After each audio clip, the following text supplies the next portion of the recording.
Good morning friends, मैं हूं तौफीक। आपका स्वागत है आपके अपने चैनल इकरा एजुकेशन अड्डा पर, जहां आप शिक्षकों से संबंधित कोई अपडेट होती है उन अपडेट को लेकर मैं आप सबके सामने हाजिर होता हूं। और आज मैं आपके सामने बहुत ही महत्वपूर्ण अपडेट लेकर हाजिर हूं। जैसा आपको जानना है कि सभी जो हमारे प्रखंड शिक्षा पदाधिकारी हैं, प्रधान अध्यापक, सहायक शिक्षक, बीपीएससी विद्यालय अध्यापक, विशिष्ट शिक्षक या शिक्षकेतर कर्मी को आदेश दिया जाता है कि एचआरएमएस यानी एचआरएमएस पर आप अपना व्यक्तिगत डिटेल यानी फैमिली डिटेल, नॉमिनी डिटेल ये 24 घंटे के अंदर भरना है और forward to HR manager approve करने के लिए सुनिश्चित करना है।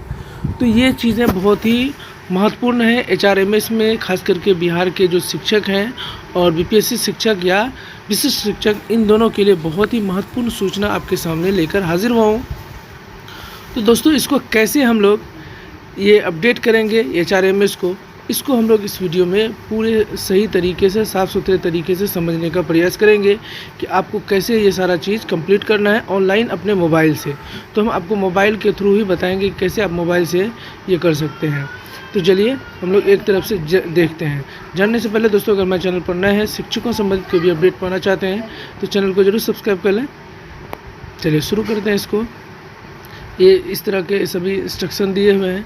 तो यहाँ पर आप देखिए अब करना क्या है। सबसे पहले तो जब आप सबसे पहले एचआरएमएस में जाएंगे तो वहाँ पर आपको इस तरह का इंटरफेस दिखेगा, जहाँ पर सबसे पहले आपको अपना एचआरएमएस का लॉगिन डालना है।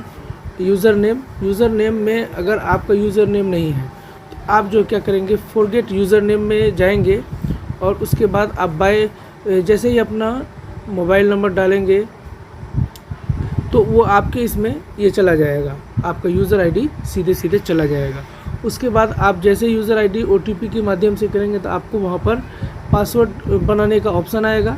2 ऑप्शन, पासवर्ड, उसके बाद आएगा कंफर्म पासवर्ड। तो आप अपने मन से पासवर्ड बना लीजिएगा। पासवर्ड आप इस तरह बना सकते हैं, जैसे अपना कोई नाम है, जैसे मेरा ही नाम है तौफीक, अपना डेट ऑफ बर्थ डाल दीजिएगा। आप आसानी से आपका पासवर्ड बन जाएगा। जब आप ये पासवर्ड बना लेंगे फिर आप दोबारा यहाँ आके लॉगिन करेंगे, अपना क्या कहते हैं आईडी डालेंगे, उसके बाद अपना पासवर्ड डालेंगे, नीचे कैप्चा है उसको डालिएगा। तो उसके बाद आप जब इसको लॉगिन कीजिएगा तो आपका ये खुल जाएगा। फिर खुलने के बाद आपका जो है इस तरह का डैशबोर्ड आपके सामने आ जाएगा। यहाँ जैसे आप देख रहे हैं इस तरह का डैशबोर्ड आपके सामने आ जाएगा। फिर आप थोड़ा सा नीचे जाएंगे तो नीचे में आपका लिखा होगा, नीचे जाने के बाद पर्सनल इन्फॉर्मेशन, यहाँ पर देखिए। सबसे पहले जब यहाँ आप जाएंगे तो यहाँ पर आपका लिखा होगा पर्सनल इन्फॉर्मेशन चेंज रिक्वेस्ट। इसमें सबसे पहले आप यहाँ जहाँ पर लाल लकीर लगा हुआ इस जगह पर पर्सनल इन्फॉर्मेशन चार्ज रजिस्टर क्या कहते हैं चेंज रिक्वेस्ट, सबसे पहले आप जाएंगे यहाँ पर, इसी को क्लिक करेंगे। यहाँ जहाँ ऊपर सेल्फ सर्विस लिखा होगा, आपके मोबाइल में नीचे भी आ सकता है, जहाँ भी सेल्फ सर्विस में जाने के बाद आप पर्सनल इन्फॉर्मेशन चेंज रिक्वेस्ट में आप क्लिक करेंगे। उसके बाद जब आप इसको क्लिक कीजिएगा फिर आपके सामने इस तरह का इंटरफेस खुल के आएगा, ये वाला यहाँ पर जैसे देखिए, और सामने इस तरह का बटन रहेगा सब में। तो आपको क्या करना है, जैसे यहाँ देखिए सबसे पहला में है कि नेम, आप ऊपर में आपका सभी नाम वगैरह यहाँ जैसे यहाँ लिखा हुआ है, email ID, employ ID, service type, current, यहाँ पर आपका नाम, आपके पिता का नाम, आपका मोबाइल नंबर, इस तरह सब कुछ दिया होगा। इसको देख लीजिएगा, आपको मिला लीजिएगा। उसके बाद आपको क्या करना है, नीचे आना है। जैसे सबसे पहले यहाँ पर आप देख रहे हैं नेम है, तो आप इधर जाएंगे नेम में, यहाँ पर ये जो बटन है इस बटन को आप क्या करेंगे, ये बटन को आप इधर कर देंगे, इस साइड कर देंगे इधर, तो ये ग्रीन हो जाएगा। आप वहाँ पर नाम देख लीजिएगा अपना कि जो मेरा नाम है वो सही है या नहीं है, ठीक है। अगर आपका नाम सही है तो आप इसको फिर से ऑफ़ कर दीजिएगा, इस तरह आप इसको ऑफ़ कर देंगे, ठीक है। ऑफ़ करने के बाद फिर आगे बढ़ना है आपको। आगे बढ़ने के बाद आपका पर्सनल फ़ोटो, ये वाला पर्सनल फ़ोटो आपको इसमें क्लिक करना है। तो सबसे पहले आपको क्या करना है, एक फ़ोटो अपना जो पासपोर्ट साइज़ फ़ोटो बना लीजिएगा। उसके बाद इसमें आप जब क्लिक कीजिएगा तो पासपोर्ट में क्लिक करने के फ़ोटो में फ़ोटो का ऑप्शन आएगा आपको नीचे। फ़ोटो के ऑप्शन में क्लिक कीजिएगा तो आपका कैमरा वगैरह दिखाने लगेगा। तो आप उससे ही सिलेक्ट करके अपना फ़ोटो यहाँ पर अपलोड कर लेंगे, फ़ोटो वहाँ दिखाने लगेगा। जब आपका फ़ोटो दिखा देगा तो समझ लीजिएगा आपका फ़ोटो अपलोड हो चुका है। उसको जो है वैसा ही ग्रीन ही रहने देना है। ये जो जिसको आप सुधार कीजिएगा तो उसको ग्रीन ही छोड़ दीजिएगा, उसको लॉक नहीं कीजिएगा, ठीक है। इसी तरह आप सभी को धीरे धीरे ये भरेंगे तो ये सभी चीज़ें आपकी लगभग मिल जाएगी। जैसे यहाँ पर्सनल मोबाइल नंबर उसमें होगा ही, ऑफिस मोबाइल नंबर आपका शायद ना हो। तो ऑफिस में हेडमास्टर जिस मोबाइल नंबर का यूज़ करते हैं स्कूल के लिए, उसका मोबाइल नंबर देना है। उसके बाद आपका पर्सनल ईमेल भी उसमें नहीं होगा तो आपको ईमेल भी डाल देना है। ऑफिस का ईमेल भी आपको डालना है अपने हेडमास्टर का, जो कि स्कूल में यूज़ करते हैं वो। तो ये 3-4 चीज़ जो है बहुत ही इम्पोर्टेंट है, ये आपको डालना है। उसके बाद यहाँ पर आपका मटेरियल क्या कहते हैं, शादीशुदा है या नहीं है, अनमेरिड है, मैरिड, वो करना है।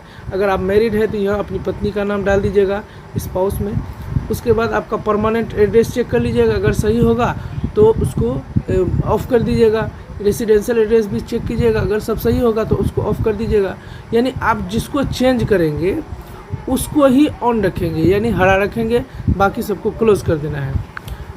उसके बाद आपका यहाँ नीचे देखिए आपका फैमिली डिटेल दिया जाएगा। यहीं पर आपको अपना जिसको भी आप नॉमिनी बनाना चाहते हैं, जिस आदमी को भी अपना नॉमिनी बनाना चाहते हैं, उस नॉमिनी का नाम देंगे आप। उससे पहले आप उसका आधार कार्ड यानी दोनों पेज एक साथ ही PDF बना लीजिएगा। PDF बना के आप इसको जैसे यहाँ लिखिएगा, साइड में आएगा आपको आधार कार्ड, जैसे फैमिली डिटेल। तो यहाँ पर आप जैसे सब चीज़ आप देख लीजिएगा कि मेरा क्या नाम है, ये सब इस तरह का दिखाई दिया है। जिसका भी अगर मान लीजिए किसी का नाम है, नाम अपना सही से चेक कर लेंगे। उसके बाद सारा चीज़ इधर भरने के बाद जब आप भर दीजिएगा, फिर आपके सामने जैसे कि फैमिली डिटेल में भरिएगा, उसके बाद आधार कार्ड नीचे एक लिंक होगा, जैसे कि एक कॉलम होगा आधार कार्ड, यहाँ पर आधार कार्ड लिखा होगा या मतलब खाली जगह होगा, वहाँ पर आप जो डॉक्यूमेंट दीजिएगा, आधार दीजिएगा, पेन दीजिएगा, जो भी दीजिएगा उसको आप लिख दीजिएगा। और सामने जो है PDF को लिंक, यहाँ पर PDF के लिए ऑप्शन होगा, तो यहाँ पर PDF के लिए क्लिक कीजिएगा तो अपना PDF इसमें अपलोड कर दीजिएगा। वो भी 1 MB से कम का होना चाहिए, 1 MB से थोड़ा कम का बनाइएगा। उसके बाद उसमें आप डाल दीजिएगा। वहाँ डालने के बाद फिर आप कर सकते हैं सेव एज ड्राफ्ट। वहाँ पर व्यक्तिगत जानकारी देने के बाद आप क्या करेंगे, सारी चीज़ें लिखने के बाद उसके बाद आप सेव एंड ड्राफ्ट इसको कर देंगे, ठीक है। यहाँ पर जब आप सेव एंड ड्राफ्ट कर लीजिएगा तो उसके बाद फिर आपको यहाँ पर एक नंबर मिलेगा, यहाँ पर ऊपर में सबसे ऊपर दिखाने लगेगा रेफरेंस नंबर, जो आपके सामने लाल स्क्रीन पर है। तो इसको रेफरेंस नंबर मिल जाएगा। उसके बाद आप फिर आगे बढ़िएगा। व्यक्तिगत जानकारी के परिवर्तन प्रमाण के रूप में अनिवार्य दस्तावेज अपलोड करना है। ये देखिए मैंने आपको जैसे कहा कि यहाँ पर जो अपने पिता या माँ या पत्नी का जो दीजिएगा डॉक्यूमेंट, यहाँ पर आपको लिखना है कि क्या दे रहे हैं। जैसे मान लीजिए हम अगर आधार देते हैं तो ये आधार लिख देना है। आप इसके बाद यहाँ चूज़ फाइल, तो आपको जो अपना PDF बनाए वो PDF को यहाँ पर अपलोड चूज़ में डालिएगा, आपका PDF के लिए ये हो जाएगा। उसके बाद जब आप ये सारा प्रक्रिया कंप्लीट कर लीजिएगा, फिर यहाँ आपके सामने आएगा फॉरवर्ड पे जैसे आप ये आई बटन जो ये टिक लगाइएगा, इसमें क्लिक कीजिएगा तो आपके सामने खुलकर आ जाएगा ये जो भी अधिकारी होंगे उसका नाम। वहाँ 2-3 अधिकारी होगा, उसमें से जिसको भी आपको करना है उसको क्लिक कर दीजिएगा तो उसका नाम यहाँ पर आ जाएगा। रिमार्क में जब आइएगा तो सिर्फ रिमार्क को कटा के फिर से रिमार्क लिख दीजिएगा। उसके बाद तब आप यहाँ पर जैसे रेड कलर से यह हुआ है, यहाँ पर आप इसको सबमिट कर दीजिएगा। जब आप सबमिट कर देंगे तो सारा चीज़ यहाँ पर आपका दिखाने लगेगा। तो ये सारा चीज़ आपका यहाँ पर दिखाने लग जाएगा। फिर इस तरह का एप्लीकेशन सबमिट सक्सेसफुली ये दिखाएगा, तो इसका मतलब ये दिखाएगा तो आपका ये सारा चीज़ कंप्लीट हो चुका है। यानी आप जो है HRMS के लिए अपलोड के लिए रिक्वेस्ट भेज चुके हैं। तो ऐसे ही करके आप अपना आसानी से ये HRMS जो अपडेट है वो करा सकते हैं। तो मुझे लगता है कि दोस्तों अगर ये जानकारी आपको अच्छी लगी हो तो लाइक और शेयर जरूर करें। साथ ही साथ ज़्यादातर लोगों के पास भेजें, क्योंकि बहुत सारे शिक्षक साथी हमारे नहीं जानते हैं। कई बार मुझे कॉल भी करते हैं कि भाई कैसे बनाना है। तो इस तरह से आप आसानी से HRMS को अपडेट कर लेंगे। क्या क्या सुधार करना, ये सारी चीज़ें आपको इसमें जानकारी मैंने देने की कोशिश की आपको। चलिए बहुत बहुत धन्यवाद। मिलते हैं अगले वीडियो में किसी नए अपडेट के साथ। बहुत बहुत